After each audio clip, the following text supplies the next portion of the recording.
E aí galera, beleza? Eu sou o Naldo Belloni aqui do Projeto Social Batuque. Dá uma dica pra você aqui de como fazer um corte, fazer um reaproveitamento de um prato. Às vezes você compra alguma coisa na internet, é meio que um tiro no pé. O cara falou, olha, tá muito pequena a trinca, e na realidade a trinca não estava tão pequena. Mas um pratinho desse ele custa em torno de R$ 1.300 e ele vai estar saindo por volta de R$ 500, que é muita grana para um prato com uma trinca como essa aqui, beleza?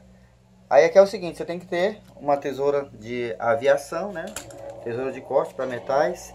E aqui é o seguinte, se você cortar muito perto, ele vai continuar rachando. Então você tem que vir em um ângulo o mais aberto possível, beleza? Dói no coração, hein, galera?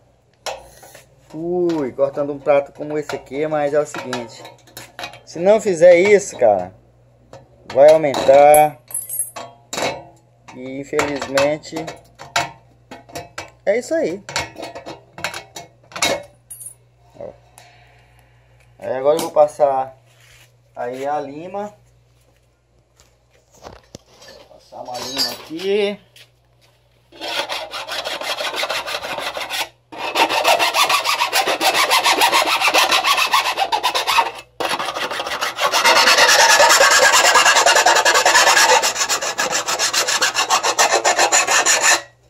Pera aí.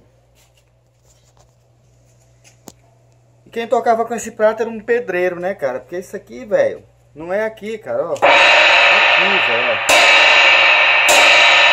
ó. Um charme pra suar. Beleza? Espero que esse vídeo tenha alguma utilidade pra você. Projeto Social Batuque com K, Facebook, Instagram também. Telefone para contato é 999-8101-8000. Valeu!